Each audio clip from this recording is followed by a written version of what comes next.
1월 가장 추울 때 미얀마 갔다가 2월 이제 온 지 한 보름 정도 지났는데 가기 전에 감기를 앓았던 게 미얀마에서 감기가 천천히 없어지더라고요.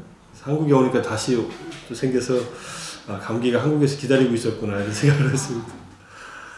근데 이제 갔다 와서 저도 좀 무리를 해서 원고도 쓰고 뭐 이것저것 일을 하느라고 쉴 새가 없어서 또 그런 것도 있고 더운 나라에 갔다가 이 차가운 데로 다시 돌아오니까 역시 한국 감기는 주인을 알아보는구나 해서 같이 지내고 있습니다.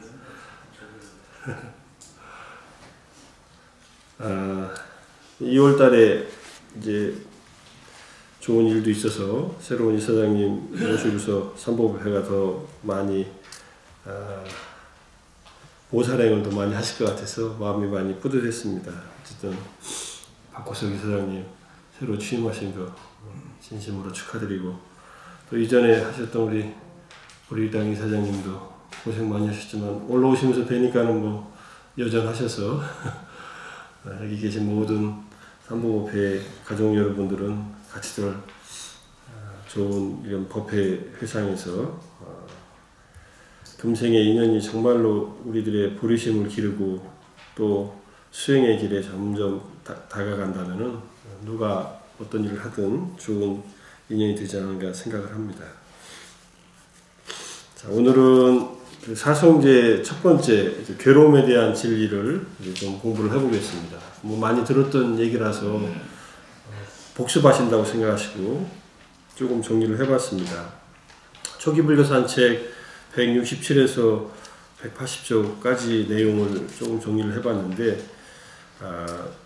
부처님께서 왜 출가를 하셔서 수행을 하셨느냐면은 당신의 괴로움을 아주 철저하게 느끼셨기 때문에 그리고 당신의 괴로움이 당신 혼자의 괴로움이 아니라 모든 중생들이 겪고 있는 괴로움이라는 것을 이걸 통감하셨기 때문에 출가를 하셔서 그런 깨달음을 얻으셨다고 합니다. 달리 말하면은 괴로움이라고 하는 이 우리의 경험, 사실이 없었다면은 부처님도 필요 없었다 이런 얘기입니다. 내 인생이 괴롭다는 것은 이게 내가 뭔가 깨달음을 얻을 수 있는 이 기회가 점점 많아지는구나 이렇게 생각하시면은 괴로움만이 아니라 큰 이 깨달음의 씨앗이 된다는 것을 알 수 있습니다. 그래도 어쨌든 괴로운 건 싫지요? 괴로운 걸 좋아하는 사람은 사실 없을 겁니다. 단지 괴로움을 어떻게 받아들이느냐에 따라서 그 괴로움을 극복할 수 있는 어떤 길이 있다는 것을 찾아 나설 수 있는 그런 계기가 되는 것이 중요하지. 그래서 인간을 포함한 모든 존재는 누구나 괴롭습니다. 근데 이 괴롭다는 말이 좀 어려워요. 한문으로는 고구, 팔리어나 산스크리트어로는 두카 또는 이렇게 얘기를 하는데 이 말의 본래 뜻은 여러 가지 해설이 있지만은 불안정한 상태다. 불안한 상태다. 또는 불만족스럽고 불편한 상태다. 이렇게 보시면 됩니다. 나는 이 정도 살아왔으니까 인생이 만족스럽다. 이 정도 산 인생이면은 괜찮다라고 생각하시는 분들이 계실 수도 있습니다. 나는 열심히 잘 살고 있고 잘 살아왔고 또 앞으로도 뭐 별로 그렇게 불만스럽지 않고 부족하지도 않고 이렇게 생각하실지도 모르지만은 삶을 근원에서 보면은 불안정한 것은 어쩔 수 없이 우리에게 누구나 놓여있는 사실이란 그런 얘기입니다. 뭐 이것을 실존주의 철학자들이 말하는 실존적인 불안함이라고 하고 괴로움이라고 해두셨습니다. 가장 인간에게 닥친 불안 중에 가장 실존적인 불안은 죽음입니다. 사실 우리가 죽지 않는다면은 그냥 인생 어떻게 살아도 괜찮습니다. 그냥 이렇게 살아나 저렇게 살아나 계속 살 거니까. 근데 죽음이 이게 기약이 없이 찾아옵니다. 여기 계신 분 중에서 누가 먼저 가실지 아무도 모르지 않습니까? 제가 제일 먼저 갈지, 연세가 많으신 어르신이 제일 먼저 가실지, 중간 사람이 제일 먼저 갈지, 가는 날은 정해져 있지 않아서 가장 이게 불안한 것이 죽음의 문제입니다. 근데 죽음이 불안하지 않다면은 이건 정말 잘 산 삶이고 일종의 깊은 깨달음이 있는 분들은 죽음을 더 이상 두려워하지 않는답니다. 죽음을 두려워하지 않을 정도로 인생이 올바르게 정착되어 있다면은 바로 그것이 제가 볼 때는 부처님께서 가르쳐 주신 가르침의 핵심을 알고 있다라고 또는 깨닫고 있다라고 봐도 됩니다. 죽음의 두려움에서 완전히 벗어난 성자를 아라한이라고 합니다. 물론 성자가 되면은 수타원이든 사다함이든 아나함이든 더 이상 죽음이 크게 괴롭지 않습니다. 두렵지도 않고. 왜냐하면 자기 인생이 더 이상 나빠지지 않을 것이라는 것을 확신을 한답니다. 첫 번째 깨달음, 수타원의 깨달음만 얻어도 인간 이하로 태어날 수 있는 가능성이 사라지기 때문에 안정은 되는데 죽음의 두려움을 완전히 벗어난 그런 분들은 아라한이다. 내가 죽음이 두렵다고 하는 것은 이건 굉장히 자연스러운 일이구나 이렇게 생각하실 수 있습니다. 죽음이 두려운 것은. 근데 죽음을 두려워하면서 삶을 잘 살아가는 것이 방해가 된다면 그것은 어느 정도 올바른 사유나 견해를 통해서 극복을 해야 될 내용들이 있습니다. 그래서 우리가 이 괴롭다는 사실을 바르게 안다는 것이 바로 이 인간의 본연의 모습을 이해하는 것과 직결되어 있다. 이렇게 볼 수 있습니다. 자기를 바르게 이해한다는 것도 바로 이 괴로움을 바르게 이해하는 것이다. 괴로울 수밖에 없는 인생 또는 내 자신이 괴롭다는 사실, 이것을 양쪽의 측면에서 보면은 불교를 공부하는 것의 의미를 더 분명하게 알 수 있습니다. 그래서 불교를 공부하는 것은 이런 교리를 공부하는 것이기도 하지만 그 내용을 보면은 바로 자기 자신의 모습을 이제 있는 그대로 파악해 나가는 것. 내가 놓여 있는 이 상황을 있는 그대로 이해하는 것. 그 조건까지도 이해하고 그 원인까지 이해한다면은 우리가 다음에 공부할 괴로움의 발생, 원인에 대한 고귀한 진리, 집성제를 이해하는 것이 되겠지만은 현재 나의 모습을 있는 그대로 이해하는 것이 불교 공부하는 것이 바로 그 내용입니다. 그래서 불교는 우리 삶 자체를 떠나서 다른 것을 공부하는 것이 아니라 삶 자체를 이해하고 배우고 극복해 나가는 것이다. 이렇게 볼 수 있겠죠. 그래서 괴로움의 원인을 찾아낼 수 있다면은 괴로움의 그 원인을 해결할 수 있는 길을 찾을 수 있을 것이다. 괴로울 때 이유가 없이 괴로울 수도 있지만은 죽음의 두려움이든 뭐 이런 것은 끝모르는 밑바닥을 모르는 괴로움 같이 떠오르지만은 많은 경우에는 어떤 일로 힘들 때는 그 이유가 있지 않습니까? 그냥 가만히 있는데 막 괴로워지진 않고 뭔가가 일어났을 때 거기에 대해서 내가 아무것도 할 수 없을 때 또는 내가 하고자 하는 방향과 다른 방향으로 자꾸 일이 벌어질 때 특히 부모님들은 자식이 자기가 원하는 방향으로 되지 않을 때 가장 괴로움을 느낄 수 있습니다. 자기가 어떻게 사고가 당하면은 그냥 한 번 괴롭고 마는데 자식이 사고를 당하면은 두 번, 세 번 더 깊게 괴로울 수도 있습니다. 그런데 그 괴로움에는 원인이 있다는 것을 우리가 점점 이제 공부하면은 이제 알아가게 되는데 어쨌든 원인을 찾아내는 것이 바로 불교 공부의 핵심이라고 할 수 있습니다. 그래서 어쨌든 괴로움이라는 사실을 분명하게 이해하는 것이 이 사성제의 첫 번째 괴로움에 대한 고귀한 진리를 파악해 나가는 방식이고, 부처님은 경전에서 이렇게 얘기하십니다. 이 경전은 여러 군데에 나오지만은 특히 대념처경에서 이렇게 정리해서 말씀하셨는데, 비구들이여, 이때 비구들이여라고 이 대표적으로 부른 비구 속에는요, 비구, 비구니, 우바시, 우바이가 다 속해 있습니다. 이건 스님들한테만 법문하신 거구나 이렇게 이해하시면 안 되고, 이 법문을 하실 때 스님들도 많았지만은 일반인들은 더 많이 있었다. 제가자들은 이렇게 얘기를 합니다. 이 대념처경은 요즘으로 하면 델리, 그러니까 인도의 이 인도 문명을 일으킨 힌두 문명을 일으킨 그 인더스 문명 다음에 힌두 문명을 일으킨 사람들이 내려와 살던 델리 지역입니다. 인도의 중앙이죠. 그러니까 우리 말로 하면 문화의 중심지입니다. 거기에 가셔서 설했던 가르침이고, 주석서에 보면은 이 가르침을 설한 다음에 3만 명의 비구들이 아라한이 됐다 이렇게 얘기를 합니다. 물론 대중이 얼마나 많이 모였는지 모르겠지만 비구들이 3만 명이 있다면은 그 안에 다른 일반인들도 꽤 많이 모였을 것이라고 생각할 수 있고요. 그래서 이 비구들이여라고 지칭하면은 이게 나한테 하시는 말씀이구나 이렇게 들으시면 됩니다. 왜냐하면은 수행하는 사람들, 부처님의 말씀을 따라서 공부하는 사람들은 누구나 비구들이기 때문에 이렇게 이해를 합니다. 비구라는 말은 본래 걸식을 하는 걸사들을 말하지만은 우리들은 음식을 내가 번 돈으로 사서 먹는다고 생각할지 몰라도 수없이 많은 다른 존재들의 은혜를 받아서 살고 있기 때문에 그런 의미로 또 부처님 법을 또 들어서 또 그것을 듣고 실천하기 때문에 의미적으로 비구라는 말을 쓸 수 있다라고 이렇게 이건 대승불교의 가르침이 아니라 테라바다 남방불교에서 이렇게 가르치고 있습니다.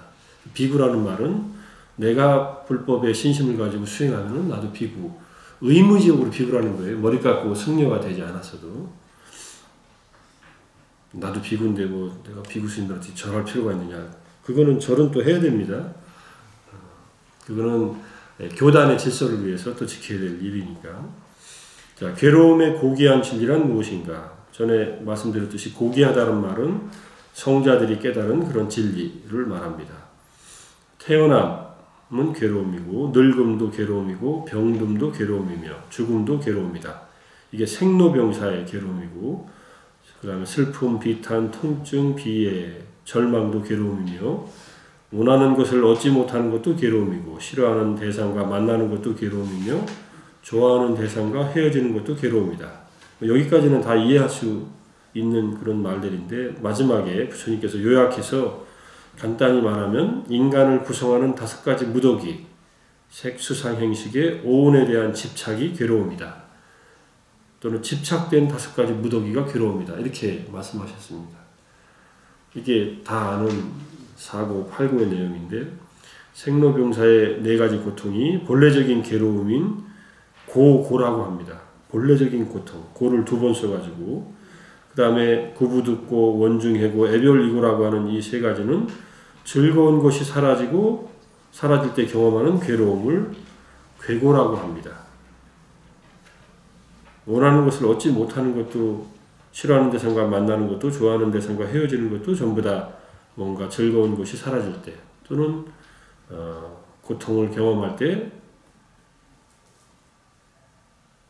우리들이 겪을 수밖에 없는 정서적인 괴로움이다. 괴고라고 하고요. 그 다음에 5가지 무더기에 대한 집착 또는 집착된 5가지 무더기 이것을 또 괴로움이라고 하죠. 이것은 행고라고 하는 말을 쓰는데 이때 행이라고 하는 것은 조건에 의해 생겨났다 사라지는 모든 현상들이다. 이걸 유의법이라고 합니다. 우리가 살아가면서 열반을 경험하지 못한 모든 중생들은 이 유의법 자체입니다. 내가 경험하는 모든 것들, 아는 모든 것들, 하루 종일 평생을 살아가는 모든 전체의 덩어리가 유의법의 덩어리다. 그 모든 유의법들은 불완전하고 불만족스럽고 불편하다. 이런 뜻입니다. 인생이 왜 이렇게 괴롭나 하고 이렇게 고민하실 거 없이 인생은 본래 괴로운 것이야 이렇게 생각하면 훨씬 편할 수도 있습니다. 나만 괴롭지 않고 모든 중생들이 다 괴롭대 하면은 소외감이 좀 덜 느껴질 거 아니에요. 안방에서 나 혼자만 괴로운 것 같은데 옆집 안방에서도 괴롭고 뒷집에서도 괴롭고 위층에서도 괴롭고 다 괴롭다 그러면은 이 중생들이 사는 세상이 다 괴로움이구나.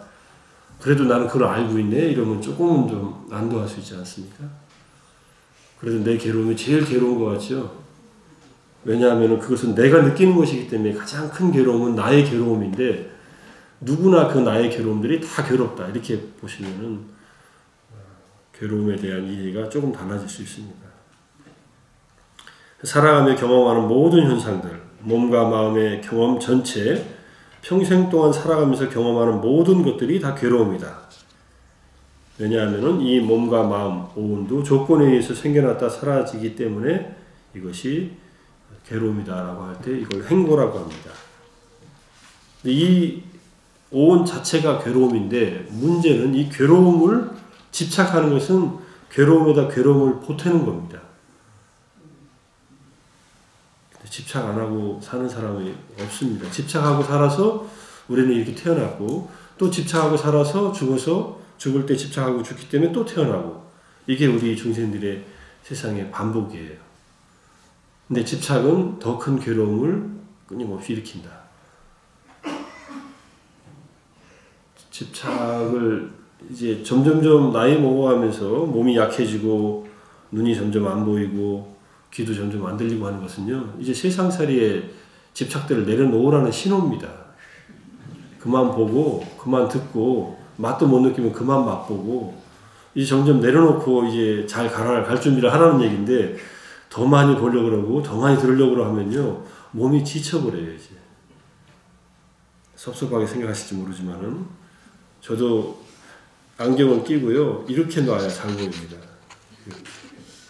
제가 안경을 지금 벗어야 이게 더 잘 보일 텐데, 제가 하도 이걸 이렇게 보니까 이제는 안 되겠어서 어제 가서 다초점 렌즈를 맞췄어요.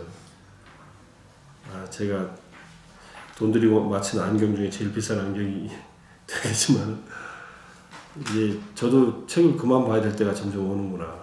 몇 년이나 더 봐야 될지 모르겠지만은, 이게 몸이 무너져가는 증거 아니겠습니까? 다 무너져가고 있죠. 그럴 때 집착을 내려놓는 삶을 산다면은, 또 내려놓을 수 있는 마음가짐이 된다면은, 그는 공부를 잘 하신 겁니다. 근데 아직도 봐야 될 것이 더 많고, 먹어야 될 것이 더 많고, 들어야 될 것이 더 많다라고 자꾸 집착함을 할수록 삶이 점점 이게 더 괴로워진다. 또 몸을 자학해가지고 눈을 뭐 일부러 장님을 만들 필요 없고, 뭐 그럴 필요는 없습니다. 몸이라고 하는 것은 우리가 학대의 대상이 아니고 돌봐야 될 대상이다. 이렇게 얘기를 합니다. 몸은 학대하시면 안 돼요. 괴로움이라는데 뭐 그냥 이거 추위에 방치해놓고 더위에 방치해놓고 이렇게 두시면 안 되고, 잘 보존을 하시고 건강한 몸을 유지하시되, 건강이 이를 때 취하는 자세가 그래야 된다는 거지, 몸을 학대라는 것은 부처님의 가르침이 아닙니다. 그래서 단식을 하신다고 할 때는 건강을 위해서 단식을 하시는 것은 괜찮습니다. 근데 내 업을 던다고 내 몸을 학대하는 그런 수단으로 단식을 하는 것은, 그거는 부처님께서 하지 말라고 한 일이기 때문에 그런 현명한 일은 아닙니다. 자, 그래서 우리 몸과 마음은 끊임없이 변하는 것이기 때문에 불안정하고 편치 못한 것임을, 그런데 그 몸을 또 그 마음을 나라고 우리는 생각하고 집착하면서 살아갑니다. 그래서 이 몸과 마음 있는 그대로의 사실도 괴로움, 행고인데, 그것에 대한 집착은 더 큰 괴로움, 그것도 행고죠. 집착도 우리가 하는 행위 중에 하나니까, 강한 업력이니까. 그래서 이 행고라고 하는 것, 조건지어진 괴로움이라고 하는 것은 본래적인 괴로움인 고고, 본래 괴로움과 좋은 것이 사라질 때 느끼는 괴고의 바탕을 이루는 것이다. 이럴 때는, 행고라고 할 때는 좀 섭섭할지 모르지만은 즐거움도 괴로움이다. 이렇게 이해하는 겁니다. 손주들 보시면은 즐거우시죠? 그것도 괴로움이다. 이렇게 이해하시면은, 내가 손주를 보고 느끼는 이 즐거움도 이게 변하는 것이구나. 이렇게 이해하시면은, 손주하고 헤어질 때 오히려 속 시원하실지 모르겠지만은, 마음이 섭섭한 것도 가라앉을 수 있습니다.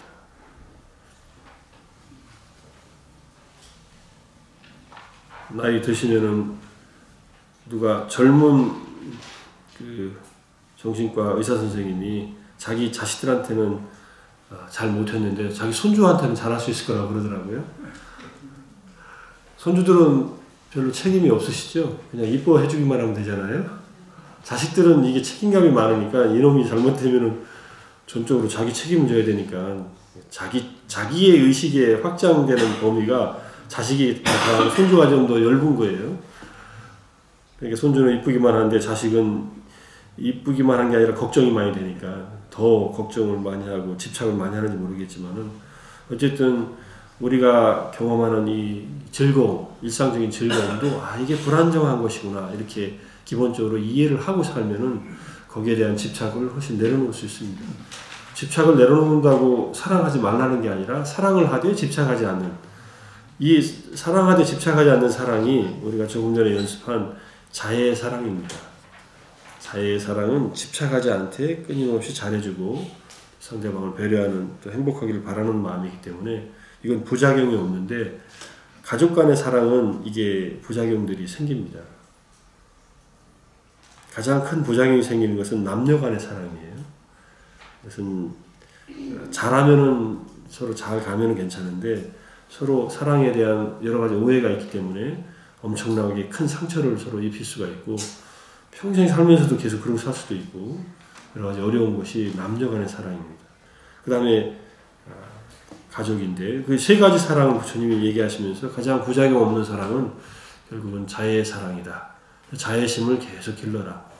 그러니까는 부부 간에도 자애심을 바탕을 두고 가족 간에도 자애심을 바탕을 두고 그 다음에 다른 사랑들을 이해하고 있다면은 그 사랑에 의해서 마음이 더 힘들어진 경우들을 많이 극복할 수 있을 것입니다.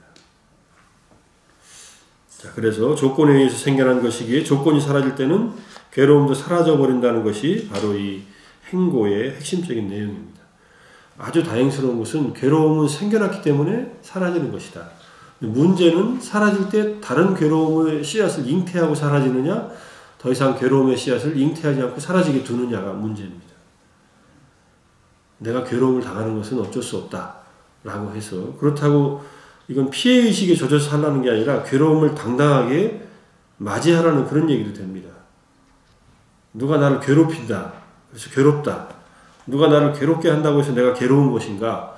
그것에 대한 내 반응 때문에 내가 괴로운가를 잘 보셔야 됩니다. 사람이 나를 괴롭히는 것인가? 내가 내 안에서 나를 괴롭히는 것인가 하는 것을 이걸 구분을 못하면은 이게 혼동이 되게 돼요.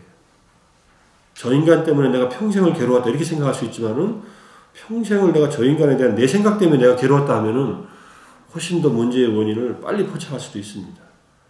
이 관계 속에서 사니까 서로 원인과 조건들을 제공하고 살지만은 내가 생각하고 느끼는 나의 태도 자체가 나의 괴로움을 양산하는 경우가 많이 있습니다.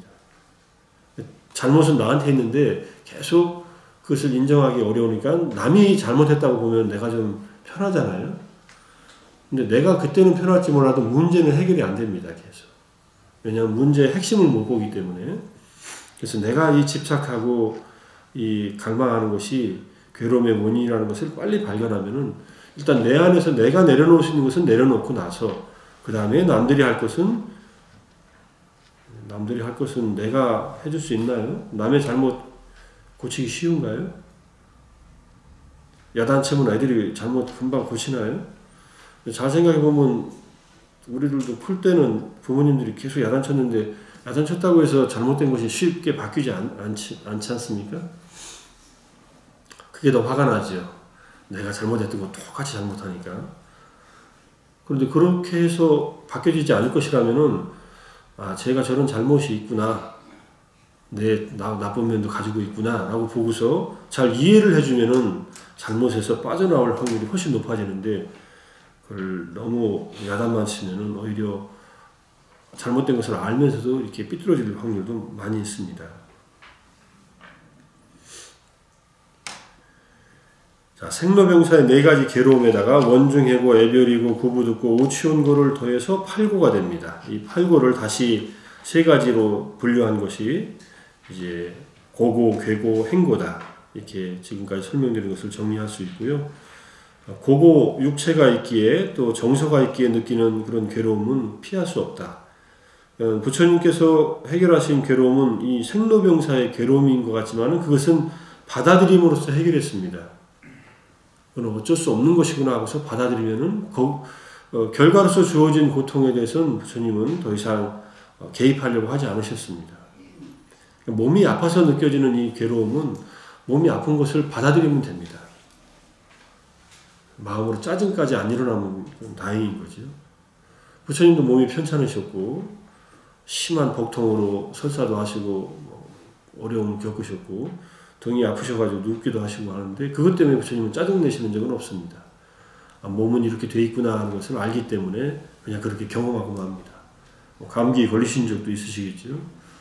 그럼 감기 걸렸구나 하고서 감기하고 같이 좀 지내다가 갔구나 하고서 그럼 보내면 되죠. 근데 그걸로 주변 사람들을 힘들게 하는 것은 그건 자기가 더 힘들어지고 주변 사람들한테도 어려움을 겪게 하는 거죠. 그러니까 결과로서 겪는 고통으로 새로운 업을 짓지 않는 것이 중요한 포인트이기도 합니다. 생로병사의 고통이 올 때는 그냥 이것은 있게 마련이다. 어쩔 수 없이 내가 겪어야 된다. 태어나는 것은 이미 겪었으니까 늙어서 병들어 죽는 고통은 그대로 받아들이면 된다. 이게 잘 안 되니까 더 괴로움을 더 증폭시켜 나가는 삶을 살고 있는 경우도 많습니다. 즐거움이 사라질 때 느끼는 괴로움도 잘 파악을 하고 조건에 의해서 생겨났다가 사라지는 것들은 모두 괴로움이다 하는 것을 잘 이해를 하면은 괴로움에 대한 이해가 많이 기본적으로 이루어질 수 있는데, 괴로움을 아주 적나라하게 딱 한마디로 하면은 생겨나는 것은 다 괴로움이다 이렇게 얘기를 합니다. 달리 말하면요, 경험하는 모든 것은 괴로움이다.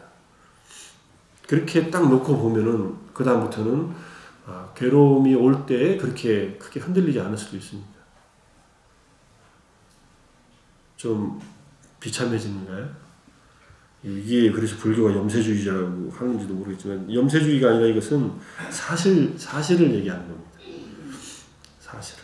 근데 명상하다가 기도하다가 기쁨이 일어나고 환희심이 일어나는 것도 괴로움입니까? 이렇게 얘기할 수 있지 않습니까? 그것도 완전한 깨달음이 도달하기 전까지는 이 행고에 속하여 있는 것이다. 그러니까 이렇게 이해하시면 돼요. 그때 느끼는 즐거움도 조건에서 생겨난 것이니까 사라진다. 그러니까 집착하지 말자.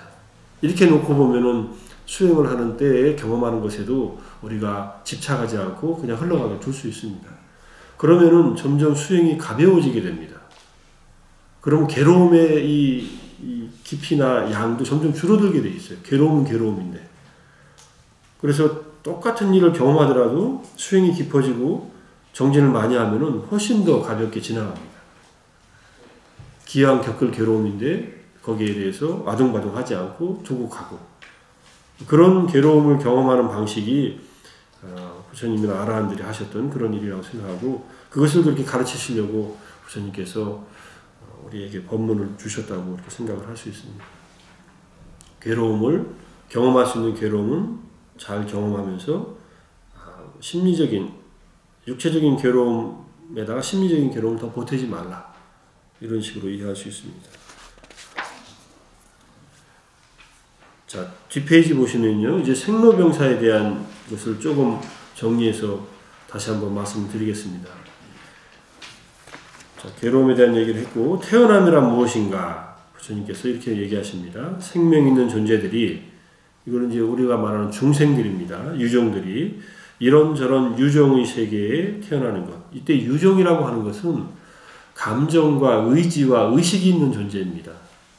요즘에 식물의 정신세계 해가지고 식물한테도 그런 정서가 있고 의식이 있다라고 이렇게 얘기를 하는데, 부처님의 가르침에 의하면 식물은 그런 생물로서의 반응은 하지만은 이런 유정이라고 하지 않습니다. 식물을 해치는 것을 사승이라고 하지는 않습니다. 그 다음에 육도 윤회의 세계에 태어나는 것, 지각작용이 생겨나는 것. 이때 지각작용이 상입니다. 산야만 있는 세계도 있으니까 존재의 영역에 들어오는 것, 5가지 무더기가 생겨나는 것, 6가지 감각기관이 발생하는 것. 왜 똑같은 얘기 같은 걸 이렇게 여러 가지로 해놨냐면요, 존재의 양식들이 달라서 그렇습니다. 그래서 어떤 존재들은 이렇게 파악해야 되고 어떤 존재들은 이렇게 파악해야 되기 때문에 여러 가지로 얘기를 하시는 겁니다. 이 지옥에서부터 천상, 욕계, 색계, 무색계의 모든 존재들이 태어나는 그 방식을 여기서 이렇게 설명하신 겁니다.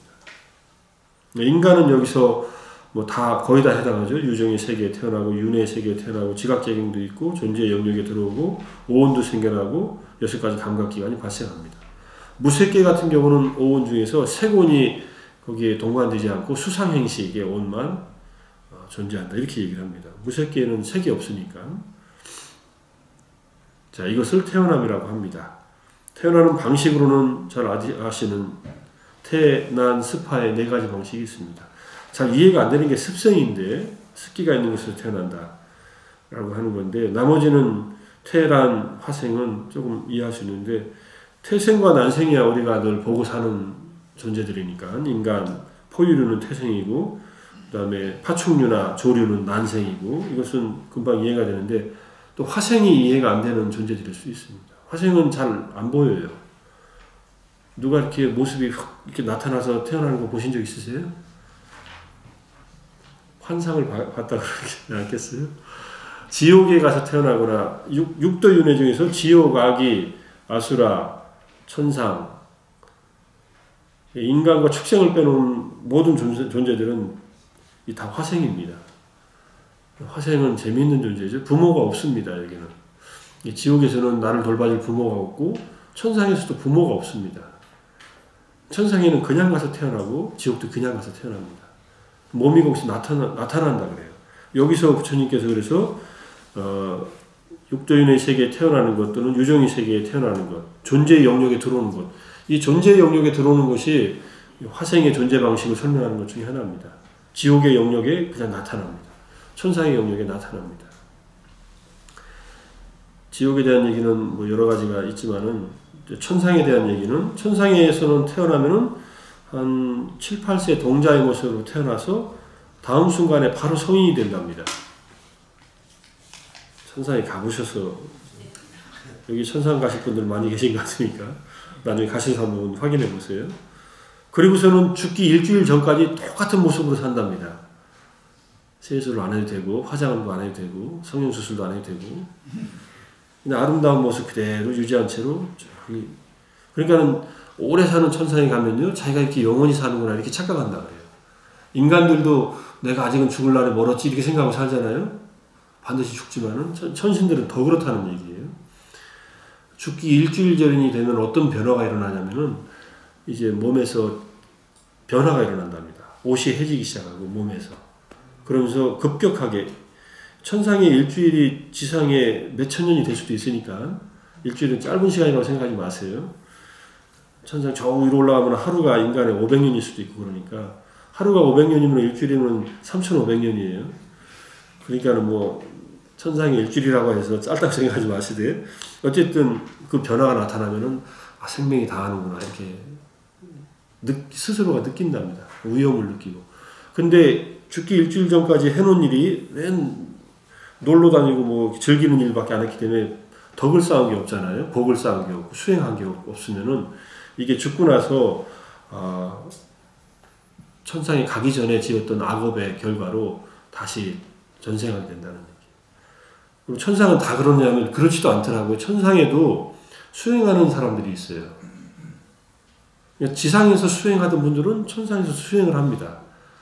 그 업이 어디 가겠어요? 그래서 천상에서 모여서 부처님 법을 따르고 수행하는 무리들이 따로 있습니다. 그 안에. 근데 지상에서도 안 하던 사람들이 천상에 가서 그렇게 하기 쉽지 않겠죠. 그죠? 지금 여기서 정진하시는 것이 사실은 다음 생에 천상을 가셨을 때 또 다시 도반으로 만나기 위한 준비일 수도 있습니다. 그러니까 금생에 보면 이제 그만 보겠지 이렇게 생각하시다가 또 만나실 수도 있으니까 다음 생에 천상에서 만나서 다시 서로 알아보고 또 다시 공부할 때 또 다시 인연을 짓기 위해서는 금생의 공부도 같이 잘 할 필요가 있습니다. 천상 얘기를 부처님이 자주 하신 이유는 천상으로 가기 위해서 노력하는 삶은 인간으로서 굉장히 고귀한 삶이다. 이렇게 말씀하셨기 때문에. 천상으로 가기 위해서 노력하는 것은 잘못된 일이 아니다. 단지 천상의 복만을 바라서는 안 된다. 천상에 가서도 정진할 수 있는 만큼의 수행을 해라. 그게 이제 자애의 마음을 담고 그 다음에 존재의 실상, 오온의 실제 모습을 그대로 있는 그대로 관찰하는 지혜를 담는 수행, 윗바사나 수행을 열심히 하라. 두 개를 합쳐놓은 가나선을 해도 좋습니다. 무엇이든지 수행을 하는 마음으로 마음을 길들이고 제어하고 잘 조절하면은 천상에서의 삶도 그 삶이 이어질 것이다. 이렇게 얘기를 하는 겁니다.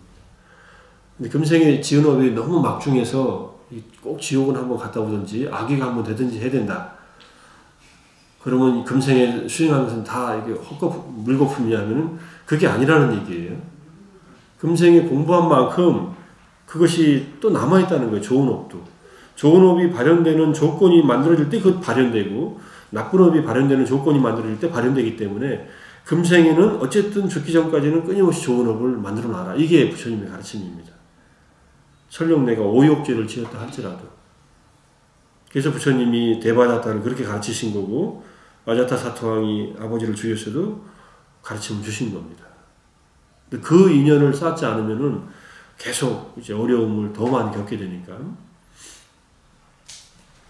그래서 어느 곳에 태어나는가는 업에 의해서 결정되기 때문에 우리 중생들은 업의 상속자이고 업이 나의 피난처이고 의지처다. 이것도 몇 차례 말씀드렸죠. 그래서 내가 지은 업이 부실하면은 내가 만들어 놓은 집이 부실하다는 그런 얘기입니다.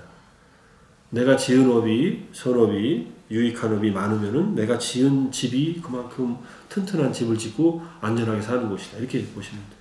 어디에도 피할 수 없는 것은 자기가 지은 행위이다. 이렇게 보시면은 내가 지은 행위, 여기서 지금 공부하는 것, 법회에 나와서 같이 부처님 말씀을 배우고 수련하고 그 다음에 마음을 닦는 것은 이것은 가장 믿을 만한 업을 짓는 겁니다.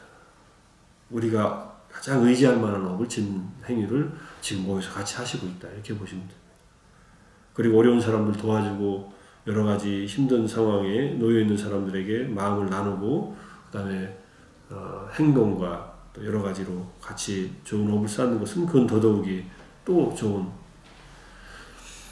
음식을 주는 것은 여기 없지만 음식을 주는 것은 네 가지를 주는 것이다. 부처님이 이렇게 말씀하셨어요. 하나는 음식을 주면은 우리는 건강이 유지가 되잖아요. 그러니까 음식은 건강을 주는 것이고 그 다음에 수명, 먹어야 살죠. 그러니까 수명을 주는 것이고 그 다음에 먹고 죽은 귀신은 때깔도 좋다 그랬으니까 아름다움을 주는 것이고 그 다음에 음식을 먹으면 뭐가 생깁니까?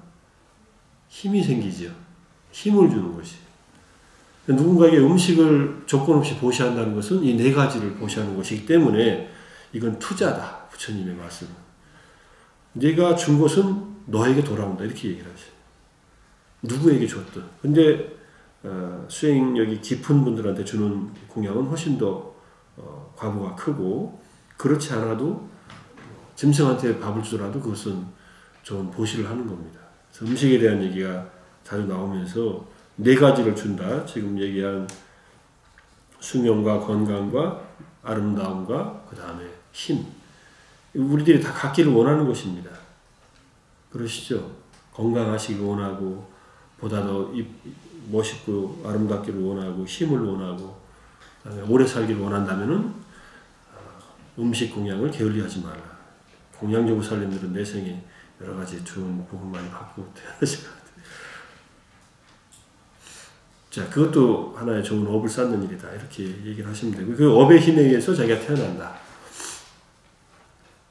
자, 늙음은 부처님께서 생명 있는 존재들이 이런저런 유정의 세계에서 늙어가는 것, 나이를 먹는 것, 허약해지는 것, 흰머리가 생기는 것, 피부에 주름살이 생기는 것, 생생하던 기운이 쇠잔해지는 것, 감각기관들의 기능이 떨어지는 것을 늙음이라고 한다. 우리가 여기 계신 대부분의 분들은 다 경험하고 계시니까 이게 늙음이구나 하고 아실 거예요. 저도 점점 안 보이니까는 이게 감각기관의 기능이 떨어지는구나 많이 느끼고 살고 있습니다. 자, 늙음은 이제 나이를 먹는다고 해서 장로가 아니다라는 그런 얘기가 나옵니다. 이거 법구경에 나오는 말씀인데 진정한 장로에 해당하는 그 원시 부족의 말은 빅맨이라고 하더라고요. 빅맨. 얼마 전에 뭐에 대해서 다큐멘터리를 하는데 바로 그 빅맨에 대한 얘기가 나와서 보셨는지 모르겠네요. 전직 국회의원들 5명인가 6명 모아놓고서 그 어디 코카서스 산맥을 올라가면서 한 사람씩 리더를 해보라고 했더니 5명을 리더하기도 얼마나 힘들은지를 자기들이 깨달아요. 국회의원이 됐던 사람들이에요. 대부분 정당의 대변인이나 한 나라 그 왕인의 절대 권력이라고 하는 그 SBS 다큐멘터리에서 했던 건데 절대 권력. 거기에는 왕에 대해서도 3명의 왕이 나왔습니다. 아프리카의 무슨 왕, 그다음 브루나이의 왕, 그다음 부탄의 왕. 어떻게 아직도 왕이 권력을 누리고 있는가? 그리고 어떤 왕이 가장 진정한 왕인가? 제가 볼 때는 부탄 왕이 모든 왕권을 다 내려놓고 국민들을 위해서 여전히 살고 있는 왕이 가장 존경받고 가장 훌륭한 왕이다. 뭐 이런 얘기를 하는데 최대 절대 권력은 마지막에 국민에게 있다. 뭐 이런 얘기를 하려고 한 것 같습니다. 근데 5명의 리더가 되기도 어렵다. 삼보법회 우리 회원 여러분들 몇 분이신지 몰라도 삼보법회를 이끄시는 이제 이사장직을 맡으시는 분들도 많이 힘드실 거예요. 그래서 진정하게 리더가 되는 것은 자기 희생이 없으면 그건 불가능한 일이고 희생만 가지고도 안 됩니다. 이 갈등을 조절하는 그런 지혜가 있어야 돼요. 리더들은. 근데 리더의 핵심은 자기 욕심을 갖다 관여시키면 안 된다. 그래서 부처님 법안에서 진정한 리더가 되는 분들은 아라한이 돼야 된다고 하는 말은 그래서 하는 말입니다. 아라한들은 일단 탐진치가 없기 때문에 자기에 대한 어떤 고정된 어떤 관념이나 욕심이나 분노 때문에 잘못을 저지를 수가 없어요. 아라한이 되고 나서 정치를 하라 이렇게 하면 될 텐데 그럼 정치할 사람이 아마 거의 없겠죠. 세상이 더 어려워질지도 모릅니다.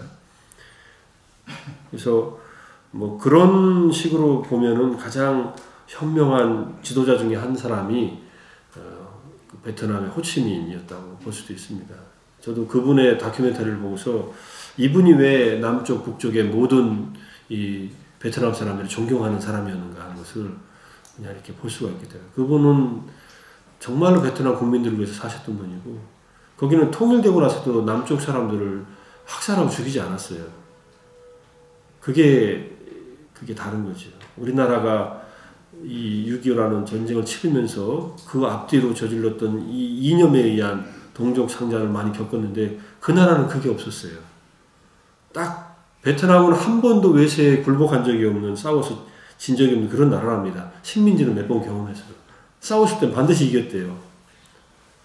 프랑스한테도 이겼고 미국한테도 미국하고 싸워서 정면전으로 붙어서 이긴 나라가 어디 많이 있습니까? 자, 그래서 그 호치민과 그리고 그분은 베트남을 통일시키고 나서는 그 대통령 궁에서 안 살고 조그만 오두막 같은 데서 살았답니다. 평생을 슬리퍼 하나 끌고 다니면서 결혼도 안 하고 거의 뭐 독신 수행자처럼 살면서 근데 싸울 때는 전적으로 국민들을 위해서 싸우고 뭐 이런 일들을 해서 그래서 많이 논란감이 있는데 어쨌든 여기서 진정한 장로는 불교의 의미에서는 법을 이해하고 수행하서 자기의 욕심, 무지를 다스린 사람이다. 이렇게 얘기를 합니다. 그래서 나이가 드시면서 점점점 어른이 되어 가시는 것 같습니까? 어떠세요? 좀 솔직하게. 나이가 먹으니까 주변 사람들의 어려움도 더 잘 보이고 더 마음도 커지고 이해심도 넓어지고 귀도 좀 순해지고 이렇게 되나요? 공자님처럼? 이거는 나이가 먹는다고 자연스럽게 이렇게 되는 것은 아니라고 하는 얘기가 부처님 가르침인 것 같고요. 어쨌든 법을 더 이해하고 깊이 수행을 쌓아가지 않으면 안 된다는 얘기를 합니다. 나이가 드시면서 괴로움도 많지만 편안함도 있으시죠? 이거는 소크라테스도 그렇게 얘기를 했답니다. 나이가 좀 들고 보니까 세상이 좀 있는 그대로 보인다고. 그때 있는 그대로 보인다는 그 말의 핵심은 이 감각적 욕망이 사라지니까 욕망으로 세상을 안 보게 되니까 그냥 잘 보인다라고 이렇게 얘기를 한 적이 있습니다. 더 적나라하게 얘기하면요. 성욕이 사라지니까. 세상 사람들하고 관계하면서 성욕이 없는 채로 이렇게 사람들을 만나니까 훨씬 더 잘 보인다라고. 편하다고 이렇게. 서양에서 조사한 걸로 보면은 75세 정도가 되면은 제일 편안합니다. 근데 그냥 75세가 되면은 굉장히 괴로울 수도 있어요. 이때 75세는 자식들 잘 키워서 나는 연금 받아서 편하게 지낼 수 있는 그런 75세. 우리나라 75세는 잘 안 되는 것 같아요. 젊어서 죽도록 자식들 길러놨는데 자식들은 지들 살기 바쁘다 떨어져 나가고 연금이라고 해봐야 얼마 받아요? 한 달에 50만 원씩 받아요? 조금 받으면 100만 원 받나요? 그거 갖고 어떻게 75세 때 행복하게 살아요? 국가가 좀 책임을 져줘야지. 국가에 세금을 많이 냈나 그만큼 받을 만큼? 이렇게 생각해보면 우리는 세금 참 안 내려고 그러지요. 덴마크는 자기 수입의 30%, 40% 세금으로 떼가도 아무도 뭐라 안 그런답니다. 왜냐하면은 이거 내가 저축해두는 거니까. 내 세금 30%, 40% 떼가고 내가 지금 월급 받는 걸로 빠듯하게 살아도 내가 월급을 딱 받지 않는 순간부터 그 돈이 나한테 돌아오니까 전혀 불만이 없대요. 참 이렇게 돼야 될 텐데. 세금을 많이 내서 마음이 편안하다면 얼마나 좋겠어요. 그죠? 세금이 잘 쓰이고, 그게 나한테도 쓰이고, 내 가족들한테도 쓰인다면. 자, 다음에 병듦에 대해서 얘기하겠습니다. 병드는 것도 부처님이 괴로움이라고 했는데, 이거는 뭐 말할 것이 없죠. 병에는 근데 육체의 병과 마음의 병이 있습니다. 우리 몸의 병은 없을 수도 있습니다. 평생 동안 병원 한 번 안 가고 사시는 분도 있어요. 도시에서는 어렵죠. 보살님 그러셨어요? 아, 훌륭하십니다. 얼마나 관리를 잘 하셨으면 병원을 안 가시고, 젊은 사람들도 골골대고 요새 병원 가가지고 그냥. 근데 마음의 병은 없는 사람들은 아주 드물다라고 양고타라 니카야 4법의 157경에 있습니다.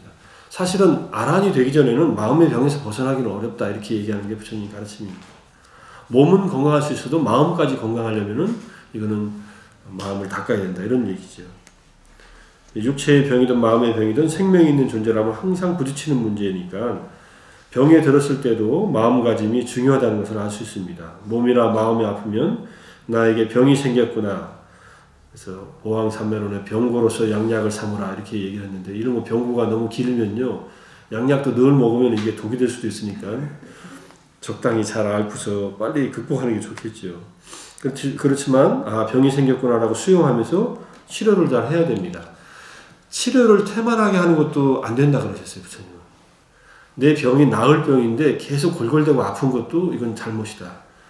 근데 스님들이 아플 때 치료를 받으면 금방 낫는데, 치료를 안 받고 계속 아프게 두는 것도 본인도 잘못이 있다 이렇게 얘기를 합니다. 그런데 이건 낫지 않는 병에 걸렸어요. 이제 뒤에 나오지만 그럼 어떻게 하겠어요? 그럴 때는 치료하려고 기를 쓰는 것이 잘못됐다 이렇게 얘기하세요. 낫지 않는 병이라면 받아들여라. 어차피 가게 되어 있는 몸이니까 받아들이고 그 다음부터 할 수 있는 일을 준비를 해라. 죽을 때까지 할 수 있는 일을. 물론 고통스럽게 죽으라는 얘기는 아닙니다. 충분히 간호를 해주고 충분히 돌봐주고 완화 의료를 해주고, 요즘 같으면은 그 다음에 통증을 없애려고 노력은 하되, 그렇지만은 무의미하게 더 살려고, 생명을 유지하려고 그런 연명장치를 통해 갖고 생명을 연장하려고 하는 그것은 부질없는 짓이다라고 말한 부분이 경전에 이렇게 있더라고요. 근데 최선을 다해서 간호하는 것은, 그래도 병자를 간호하는 것은 부처님을 공양하는 것과 같은 공덕이 있다 이런 얘기를 하세요. 병자를 간호하기 위해서는 자애심을 가지고서 해라. 그렇지 않으면은요 자기가 지치고 병자한테 마음속으로 짜증이 일어나게 돼 있어요. 자, 죽음을 앞두고 찾아오는 병은 어찌할 도리가 없으므로 미리 마음의 준비가 필요하다고 얘기를 합니다. 이거는 건강할 때 미리미리 준비를 해놨다가 나에게 딱 병이 닥쳤다. 이건 수술해야 되는가 안 해야 되는가 판단하시고, 수술하면은 중환자실에 들어가서 죽게 돼 있고, 수술 안 하면은 그래도 자기의식 가지고 있다가 죽게 돼 있고, 이러면은 어떤 걸 택하시겠어요? 수술하고 중환자실에서 나도 모르게 가시겠어요? 수술하지 않고 한 달, 두 달, 세 달 또는 6개월 살다가 자연스럽게 그냥 죽음을 또 맞이하겠어요? 요즘엔 대부분 중환자실에 들어가서 죽습니다. 죽기 며칠, 몇 달 전에 자기가 벌어놓은 재산이 거의 다를 쓰고 가요. 많이 벌어놓은 분들은 조금 쓰고 가겠지만. 그래서 어떻게 죽겠느냐. 근데 요즘의 죽음은요, 뒤쪽을 자꾸 강조해요. 병원이 그래야 이게 돈을 벌거든요. 병원에는 환자가 많아야 이게 돈을 벌어요. 근데 병원에 있는 분들이 자꾸 퇴원한다면 병원은 싫어하죠. 그러니까 의사들은요, 대부분 이것도 하세요, 저것도 하세요, 그럽니다. 이거는 현명하게 선택을 해야 돼요. 이걸 해서 내가 의식을 가지고 더 좋은 삶을 살 수 있는 그런 가능성이 있다면 하셔야 돼요. 그럴 가능성이 없다면은 마음을 내려놓고, 이거는 마지막 순간에 우리에게 다가오는 병에 대해서 하는 말입니다. 근데 의료가 하도 좋아지니까 이게 마지막 순간인지 어떤지 잘 몰라요. 그렇게 일단 해보자 그래요. 그래서 자기 몸을 잘 관찰하고 계셔야 됩니다. 이게 어떤가 하는 것은. 자, 죽음에 대해서, 죽음이란 무엇인가, 생명 있는 존재들이 이런저런 유종의 세계를 떠나 소멸하는 것. 이게 천상에서는 소멸한답니다. 그냥 천상에서는 시신이 남아있지도 않고 소멸해버리니까. 파괴되는 것, 사라지는 것, 일생의 종결이다. 5가지 무더기가 해체되는 것이고 생명기관에 끊어집니다. 불교에서는 죽음을 정신적인 생명기능과 육체적인 생명기관이 양쪽 다 끊어지는 것을 말합니다. 그래서 심폐가 살아있으면 아직 죽었다고 안 하고 뇌가 살아있어도 죽었다고 안 합니다. 뇌사와 심폐사가 동시에 일어났을 때 죽었다고 하는데 이건 좀 복잡한 문제가 있습니다. 뇌사의 문제는 예전에는 없었습니다. 뇌사는 요즘과 같이 이 인공호흡을 할 수 있는 기계가 있기 때문에 뇌사 상태에서 이 심폐가 아직 살아있는 경험들을 합니다. 한 짧으면 일주일, 길면 한 달, 몇 달간 뇌사인 상태로 사람의 몸을 살려놓을 수가 있어요. 이래도 아직 죽은 것은 아니에요. 죽었다고 할 수는 없어요. 아직 살아있어요. 심폐가 뛰니까. 불교에서는 마음은 심장에 토대를 두고 있다. 이렇게 심장 토대를 두고서 마음이 일어난다고 하니까 아직 마음은 죽었다고 할 수는 없습니다. 뇌사 상태에서도. 뇌사는 반드시 심폐사를 동반하게 되어 있습니다. 아무리 이걸 호흡을 오래 하더라도. 식물 상태는 깨어날 수 있지만 뇌사는 뇌가 불가역적으로 파괴된 것을 뇌사라고 하기 때문에 뇌사가 일어나는 것은 대부분 교통사고입니다. 교통사고 탁 일어나면은 뇌가 완전히 손상됐는데 일어나서 얼마 안 돼서 바로 이 인공호흡기를 끼면요, 이 심폐는 돌아가요. 강제로 이 산소를 집어넣는 것에 살아 있습니다. 이건 장기 이식을 위해서 살려주는 그런 케이스가 있는데 그럴 때에 장기 이식을 하는 확률은 굉장히 낮답니다. 본인의 의사가 더 중요하지만 가족들이 결정해야 되기 때문에. 그래서 저도 새로 운전면허 만들면서 거기다 뭘 잔뜩 표시하고 있더라고요. 장기 이식할 때 할 거냐. 그래서 저는 다 한다고 해놓고. 그 다음에 이런 게 있어요. 세이브 9이라고 이런 도넛 하더라고. 이걸 어디서 줬는가 모르겠어요. 생명 사랑의 장기 기증 운동본부. 아마 교통사고 났을 때 제 주머니에서 이걸 딱 꺼냈으면은 이 사람은 장기 기증하겠다는 것을 했구나 하는 것을 딱 일단 파악을 하고 이건 장기 기증 후보자다 해서 빨리 가족들한테 연락하겠죠. 그래서 당신 남편이 뇌사의 상태에 들어갔는데 당신 아버지가 지금 장기 기증할 것이냐 하면은 가족들이 오케이 하면은 장기를 다 적출해가지고 이게 9명을 살린다는 얘기겠죠. 다른 기관이 뇌는 못 바꾸고 나머지 다 바꿀 수 있답니다. 다 쓸모가 있답니다. 그래서 그 리사이클하면 좋잖아요. 어차피 태워서 없어지든 썩어서 없어지는 건데. 그래서 우리가 정신 기능과 육체 기능이 끊어지기 전에 할 수 있는 마지막, 이건 제가 이 육신을 가지고서 할 수 있는 마지막 곳이다라고 생각해서 제가 선택한 거예요. 이건 저에게 선업이 됩니다. 근데 가족들이 이걸 막아버리면은 제 선업의 길을 가족들이 막아버리는 것이 돼요. 이거는 얘기를 잘 해놔야 돼요. 그래서 내가 마지막 이 육신을 가지고 할 수 있는 내 보시의 선업을 막지 말라. 이렇게 얘기를 하고 이해를 시켜놔야 돼요. 어차피 죽을 수밖에 없는 몸으로 다 많은 사람을 살린다면은 이건 저에게는 마지막 이 몸으로 할 수 있는 보시를 하고 가는 기회니까 굉장히 소중한 생명을 살리는 일이잖아요. 신장이 없어서 또 간이 약해서 뭐 심장이 없어서 이거 다 이식해가지고 다른 생명들을 살릴 수 있다면은 가치가 있으니까 그렇게 생각하는 경우도 있고 또 다른 각도로 보는 경우도 있습니다. 죽은 다음에 여전히 이게 주위에 남아있는데 적출을 빨리 해가면은 상처받을 수 있다 이렇게 얘기하는 경우도 있어요. 장기 이식을 반대하는 측의 불교적인 가르침도 있는데 부처님 같으면은 하라고 그랬을 것 같아요. 제가 볼 때.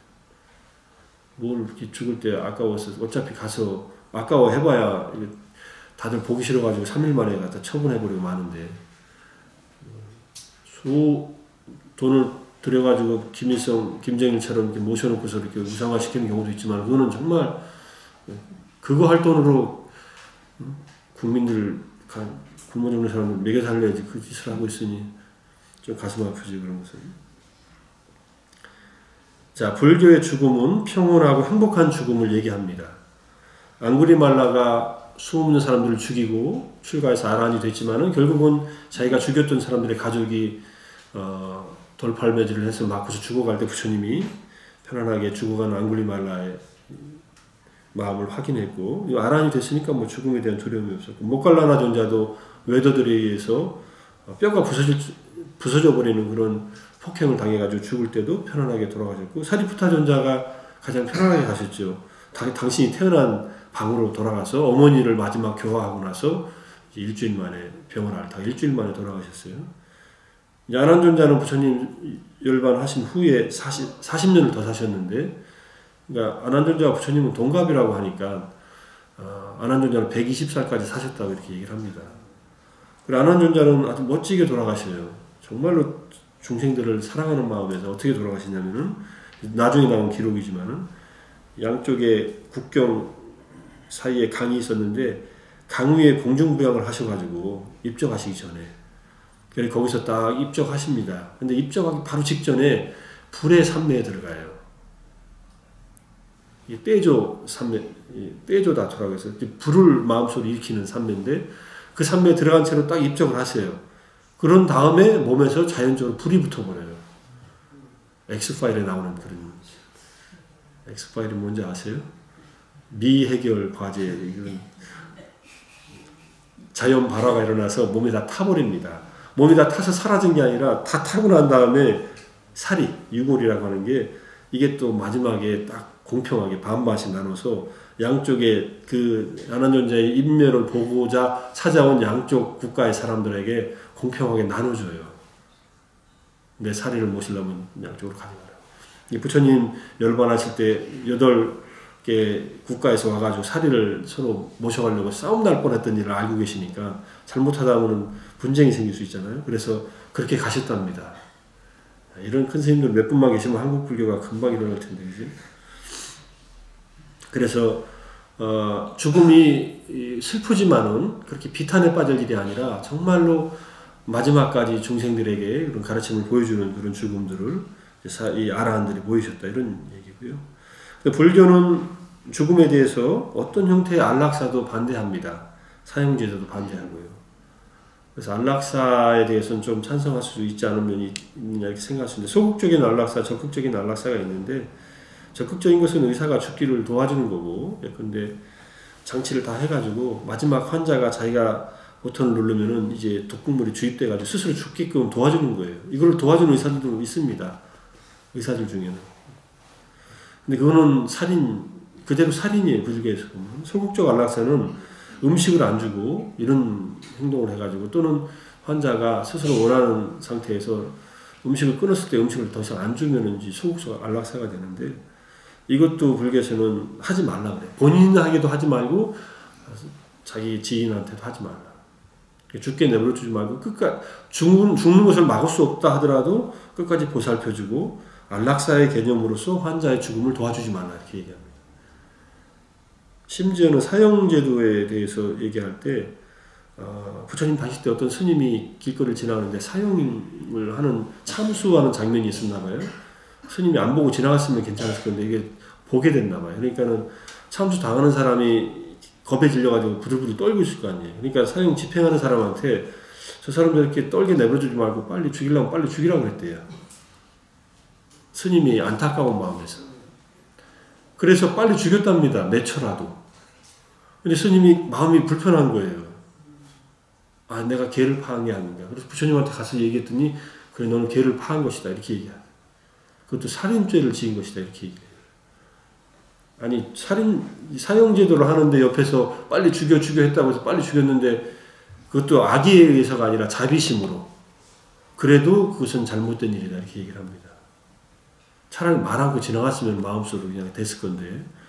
그래서 극악무도한 짓을 저질러서 사형을 당하는 사람이 있다 하더라도 마음속으로 저는 빨리 죽어야 되는데 라고 생각은 들더라도 말로 하면 안 돼요. 말로 해가지고 그 사형을 조금이라도 앞당기면은 그것은 살인죄에 해당되는 얘기예요. 마음으로는 얼마든지 하셔도 괜찮은데 말과 행동은 조심하라는 얘기입니다. 그래서 그 말을 듣고 사형 집행인이 사형을 앞당겼을 때 그때는 살인죄에 해당한다는 얘기예요. 불교는 사형이나 체벌을 요즘에 뭐 학생 인권선언에서 학생들 체벌하는 거 금지시켰잖아요. 불교에 의하면 당연한 일이에요, 사실은. 왜 때려서 말 듣게 해야 애들을? 우리는 이 한국 사람들은 맞으면서 큰다고 때리면서 뭐 싸우면서 큰다고 그러는데 이것은 우리 문화에만 해당되는 얘기예요. 미국에서 그랬다가는 말도 안 되는 소리 하고 애들이 왜 싸우면서 커요? 걔들은 싸우면 큰일 나는 줄 알아요, 사실은. 뭐 싸우는 놈들은 싸우겠지만은. 그래서 체벌하지 말고 자기들이 어른들이 부족하니까는 애들을 힘으로 누르려고 하는 거지 사실은. 여기에 대해서는 다른 생각 가지고 계신 분들도 계시겠지만 부처님에 의하면은 체불은 하지 말라. 그런데 대신에 근신시키고 이렇게 좀 격리시키고 이런 벌들은 있습니다. 승가에서 잘못하면 스님들을 이렇게 독방에 근신시켜요. 감옥처럼 가다두지는 않습니다. 그냥 말로 저기 가서 있어 하면은 그러면 이제 포살할 때 못 오고 그냥 밥이나 간신히 먹고 그냥 거기서 가만히 연명을 하고 있어요. 승려로서. 그러다 일정 기간 지나면 다시 해제시켜줍니다. 요즘 말하면 학교에서 말하는 정학처분이에요. 일종의. 근데 그때 정학도 놀러 다니라는 게 아니라 가만히 있으면서 반성하라는 그런 정학처분을 내려요. 그래도 이제 안 되는 사람은 쫓아내죠. 성단에서. 죽이지는 않습니다. 그 다음에 죽음에 대한 마음 챙김은 죽음에 대한 경각심이나 지혜를 통해서 죽음을 통해서 수행하라는 얘기고, 그 다음에 편안하게 죽음을 맞이하기 위해서 자애심을 닦아라. 자애 명상의 11번째 공덕이 죽을 때 혼미하게 죽지 않는다. 그 다음에 마지막 11번째 이익이 죽은 뒤에 범천의 세상에 태어날 수 있다. 이런 얘기를 하니까 평소에 자애심을 자주 기르시면은 죽음이 편안할 겁니다. 잠잘 때 편안하고 잠에서 깨어날 때 편안하고 죽을 때 편안하면요 다시 태어날 때 편안해요. 그러니까 죽음을 너무 걱정하지 마시고 그냥 살아있을 때 의식이 있을 때 끊임없이 마음으로 자애심을 일으키는 게 좋습니다. 마지막에 임종시에 해야 할 일에서 제가 본별론 주석서에 나온 얘기를 조금 했는데, 불필요한 연명치료를 하지 않으면서 아까 제가 말씀드렸듯이 이건 더 이상 이 치료가 안 됩니다. 보통 이것은 의사들에 따라서 다르지만 6개월 정도 이상 살 수 없을 때, 어떤 치료도 효과가 없을 때 이런 판단을 내린답니다. 이분은 이제 죽음의 단계에 들어섰습니다. 이게 6개월이랍니다. 사실 굉장히 길지요. 6개월이 6년 되는 분들도 있으니까 죽음의 단계에 들어섰다고 포기할 필요는 없지만은 더 이상 의료행위, 그것도 연명치료는 안 한다. 연명치료는 인공호흡기 다는 거 하고요. 그 다음에 심폐소생술 하는 거예요. 주저주로. 그 다음에 살 수 없는데도 억지로 뭔가 조작하는 그런 치료들을 말하는데, 그 중에 대표적인 게 두 가지죠. 그걸 하지 말고 죽음에 임박했을 때 해야 할 일은 환자 자신이 일단 죽음을 수용하고 피할 수 없는 죽음을 담담히 맞이하는 것인데, 이게 담담히 안 되죠. 보통은 점점 타협하다가 마지막에 맞이하게 되는데, 불자라면은 그런 힘을 좀 길러놓는 게 필요하고 덕을 쌓는 게 필요하겠죠. 자신의 삶을 정리하면서 구체적인 임종 준비를 하는 것이 필요할 수 있습니다. 연불을 하는 것도 한 방법이고, 연불도 평소에 해놔야 죽을 때 연불하고 싶겠죠. 그죠? 평소에 늘 연불을 하고 있어야 죽을 때 10번 연불하다 아미타불하다가 갈 수 있는 겁니다. 자신의 잘못을 참회하고 용서를 구하고 타인을 용서할 것, 이것이 가장 중요한 일 중에 하나입니다. 죽어가면서도 나는 저놈은 끝까지 내가 세세생생 내가 원수를 갚을 거야, 이러고 죽으면은 자기 이 분노가 자기의 업을 더 무겁게 할 뿐입니다. 그래서 죽음이 다다랐을 때는 용서를 구하고 용서를 해줄 것, 가족 간에 그런 문제가 있으면 서로 만나서 얘기를 충분히 하고 해줄 것. 그래서 이게 임종 간호가 아주 필요해요. 우리나라에서는 이게 잘 못하고 있어요. 임종 병실이 별로 없습니다. 돈이 안 되니까 그렇대요. 의사 선생님한테 물어보니까요, 그렇게 만들 수가 없대요. 그래서 요양병원이나 이런 데서 맞이하게 되겠지만 그런 과정들이 필요하다. 살아서 행한 선행을 많이 생각하고 자기가 행한 선행을 자주 생각하는 것은 좋은 일입니다. 우리가 자연명상할 때 자기한테 할 때 내가 잘한 일, 행복했던 일들을 자꾸 떠올리라는 것이 그래서 그래요. 그런 것들도 많은데 꼭 못했던 일을 많이 떠올리는 이유가 우리는 못했던 것에 대한 마음의 정서적 흔적이 강해서 그렇대요. 근데 그거에 너무 끌려가지 말고 좋은 일을 자꾸 떠올릴 것. 죽기 전까지 선행을 쌓는 것을 자식이 주위 사람들이 도와서 같이 할 수도 있고 스스로도 할 수 있습니다. 유언을 잘 하세요. 그래서 유언장도 잘 쓰시고, 내가 죽으면은 재산의 반은 삼보법회에 기증해라, 이런 식으로 잘 이렇게 하시고, 그 다음에 좋은 일에, 나머지 반은 좋은 일에 쓰고 나머지 조금 남은 것은 내 장례식에 쓰고 너네들은 그냥 잘 살아라, 이렇게. 그동안 길러줬으면 됐잖아요. 그랜드 토리노라는 영화 혹시 보셨어요? 클린트 이스트우드가 만든 영화? 거기서 자식들이, 아버지가 이제 옆에 베트남 젊은 아이들 잘 살게 하려고 이제 깽단하고 맞서다가 이제 죽음을 당하는데 유언장이 그래요. 이 꼴 보기 싫은 자식들한테 아무것도 안 남겨놓고 집은 통째로 자기를 이해해준 그래도 교회에다가 천주교 교회에다 기증하고 차는 그 차를 애지중지 이렇게 관리해줬던 베트남고 젊은 아이한테 이게 주고 다 유언장이 딱 있어요. 자식들이 와가지고 섭섭해할지 몰라도 사실은 그렇게 주고 가는 게 더 훨씬 더 잘하는 일일지 모르겠습니다. 그래서 우리 한국 부모들은 그렇게는 안 할 거예요. 저축은 그래 너네들이 갖다 써라. 조금이지만 이렇게 할지도 모르지만. 분별론 주석서에서는 소나라는 비구 스님 얘기가 나오는데 이 스님의 아버지가 사냥꾼이었답니다. 직업적인.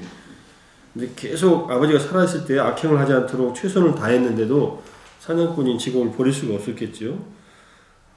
그래가지고 이 죽기 바로 직전에 아버지를 출가를 시킵니다. 이게 가능했어요.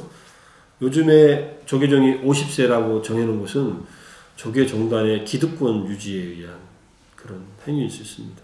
사실은 불법이 부처님의 법에 의하면은 테라바다는 70세 정도라고 하더라고요. 근데 70세 넘어서도 하는 분들도 있고 그래요. 근데 이분이 몇 살에 이 죽기 직전에 비구가 됐는지 몰라도 이 소나 비구 스님은 아란이 된 분이에요. 그러니까 지혜로운 분이니까 아버지가 죽기 전에 머리 깎여서 승고를 해서 병상에서 치료를 하다가 간호를 하다가 아버지가 지옥의 환영과 개들이 자신을 쫓아오는 것을 계속 보는 거예요. 눈뜬 채로 봅니다. 이게 죽기 직전에 나타나는 자기 업의 모습이에요. 자기가 늘 짐승들을 죽이고 다녔으니까 개들이 달려드는 거예요. 이거는 지옥의 모습이 미리 나타나는 거예요. 업의 결과가. 그래서 공포로 소리를 막 지르니까 이 소나 아들인 비구스님이 아버지를 데리고 탑과 버릴 수 있는 곳으로 가서 아버지의 이름으로 향도 올리고 꽃도 올리고 공양을 올립니다. 부처님과 탑에. 그리고 아버님께 얘기를 합니다. 아버님을 위해서 부처님께 지금 공양을 올립니다.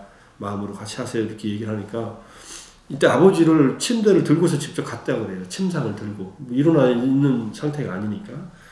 그러니까 그 즉시로 아버지가 바로 천상 세계를 봤다고. 정확한 구절로 하면은 천상에서 천녀들이 내놓은 것을 봤다라고 얘기를 합니다. 이거는 천상의 모습이 나타나는 거예요. 그리고 이제 임종하면은 이러면 천상에 가서 태어나게 되겠죠. 이 말이 들려주는 것은 평생 잘못하고서 죽기 전에 이렇게 부처님께 공양 올리면 천상에 갈 수 있다. 이것이 아니라 죽기 전까지라도 부모님을 위해서 또는 자신을 위해서 할 수 있는 선행이 남아있다. 그러니까 그 선행의 힘을 빌려서 천상에도 갈 수 있다. 물론 사냥을 할 때 지은 악업은 다음 생에 받겠지요. 이런 분들은. 근데 천상에 올라서 또 수행을 하고 정진을 하면은 그 업이 나타날 때 힘이 약화돼서 나타날 수 있다. 악업도 약화돼서 나타나면은 견딜만 한 것이 되고, 조그만 업도 약화가 안 되면은 엄청나게 큰 타격을 올 수도 있습니다. 사람은 작은 돌에 맞으면은 조금 아프고 말지만은 개구리는 돌에 맞아서 죽거든요. 그래서 우리가 업을 마지막까지 임종할 때까지 자기의 의식을 가지고서 선업을 쌓을 수 있는 기회를 최대한 만들고 나서 죽음을 맞이하라는 것이 생로병사를 공부하면서 조금 생각해야 될 점이 아닌가 해서 좀 넣어봤습니다. 질문 있으시면 시간이 많이. 우리가 지금 조금 전에 우리가 천당 또 이렇게 죽어서 가는 세계. 그 공간적으로 우리가 생각하는 저는 생각하기에는 시간과 공간을 초월하는 세계라고 이렇게 생각하고 있는데 우리가 지금의 생각으로서 그 공간이나 그 시간을 있는 것입니까? 없는 것입니까? 제가 이해하는 바로는요, 우리의 인간이 인식할 수 있는 범위를 넘어서 있는 곳이지만은 있다라고 봐야 된다고 생각합니다. 지금도 일단 있고, 그러니까 공간적으로 또는 어떤 시간적인 한계가 다른 차원에서 이미 있고, 그 세계가 이미 있는 세계로 우리가 가는 거지, 내가 만들어 놓고 가는 것은 아니라고 봅니다. 이제 아주 간단한 예로, 우리가 인간 세계에 태어날 때 저희들이 인간 세계가 이미 있었지 않습니까? 수많은 인간들이 살고 있었고, 그죠? 60년 전, 70년 전에도 세상에 있었고, 거기에 내가 인간의 업을 지어서 인간으로 태어난 것이지요. 천상으로 갈 때도 마찬가지고 지옥으로 갈 때도 마찬가지인데, 이 세계가 달라지면은 자기 세계 영역에 있는 것밖에 우리는 경험을 못하기 때문에 경험이 안 되는 것일 뿐이다. 저는 그렇게 이해를 해요. 저도 그렇게 생각하고 있는데요. 우리가 그 우주의 그 무시무정이라고 아주 넓은 이 우주에 그런 공간이 그 육도윤회에 가가지고 머물 수 있는 공간, 이 공간이 이제 있는지. 제가 볼 때는 지금 우리가 이해하는 우주는 인간의 인식의 한계 내에서만 보이는 우주일 뿐이다라고 보이고요. 만약에 천상의 눈으로 보면은 우주는 전혀 다르게 보인다고 합니다. 천인의 눈을 가지고서 우리가 천안통을 해서 우주를 본다. 천상 세계를 보고 만약 지옥을 본다 하면은 우리가 보이지 않는 우리의 인간의 인식으로 파악되지 않는 세계까지 확장돼서 파악되기 때문에 다른 차원이 보인다라고 이렇게 이해할 수 있지 않나요? 저는 그렇게 이해합니다. 저도 우리 인간의 한계로는 볼 수 없는 공간이라고 생각합니다. 더 깊이 정진을 하시면은 그런 세계가 보이는 마음의 어떤 상태가 온다고 하니까. 감사합니다.